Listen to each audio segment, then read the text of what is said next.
6 Years, directed by Hannah Fidel, is a misunderstood masterpiece. Let me explain. 6 Years is a movie about the trials and tribulations two young adults face as their relationship is threatened by the idea of future. Dan and Melanie are two young lovers who have been dating for 6 years, oddly enough, and have made it through thick and thin together. But as the ever-looming prospect of future is brought into their lives, and they are forced to make decisions that not only affect them, but their entire lives, they begin to fall apart.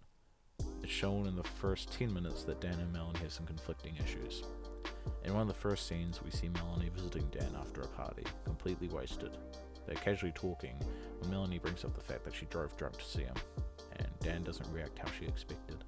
He gets angry at her, she gets angry at him, he threatens to take her keys away so she can't drive tonight, and all that culminates until bang. It's obvious from the very first few scenes that Dan and Melanie have many issues in their relationship that they are simply afraid to bring up with one another. Now, you may be thinking, well, why don't they just talk about their issues? Surely if they simply talk about these issues, their relationship can only go up from there, right? Well, wrong. You see, Dan and Melanie are far too afraid to bring up anything that could hint towards any form of conflict. This is because the two of them have been together since high school.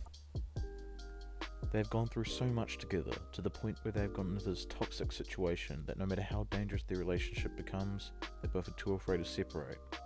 A lot of you may have been in similar situations, perhaps in a romantic relationship, perhaps in other kinds of relationships, but I feel it's relatable to procrastinate such an important discussion out of fear of conflict. So, no matter how much they hate each other, no matter how many times they want to go their separate ways, they simply cannot, as they've been together for 6 years, and they believe that they are each other's soulmate.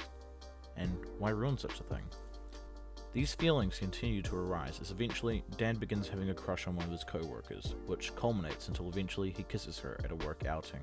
He should have seen this as a hint towards the fact that he, deep down, no longer wants to be with Melanie, but once again, the fear of conflict arises and he doesn't tell Melanie.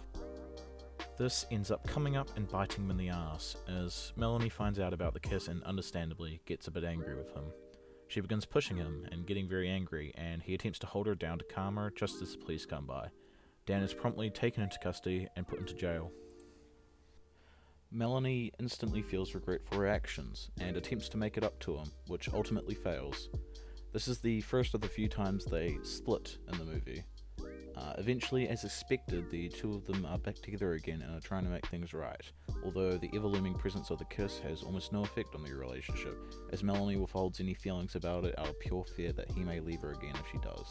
Things continue to get worse and worse for the two of them, and I will not go into too much detail about the rest of the movie, as I feel like you get the general overview of how their relationship works, and I'd highly recommend those who haven't watched it yet to go and watch it. So now this movie was hated by many people as they believed that this movie set out to romanticize Dan and Melanie's relationship.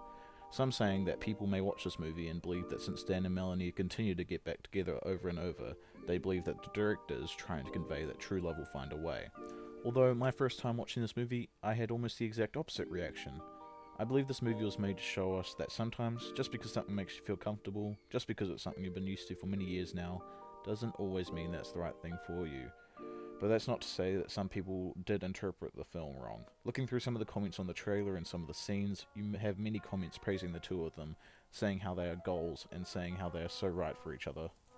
And others saying the only reason they had a toxic relationship was from interference from friends and family within the movies, which is bullshit. Here are some examples.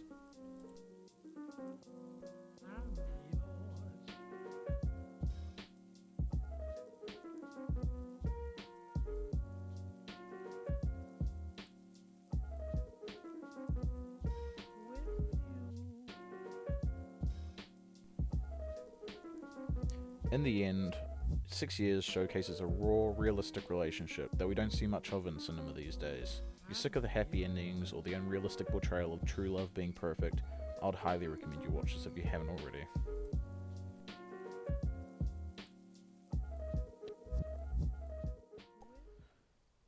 Hey guys, it's Brock here. Just want to say thank you for watching. It's my first time really making a video of like any real sort. So, I only made it a couple hours as well, so that's probably why it's not, of the highest quality, but just want to say thank you guys for watching. Have a good day.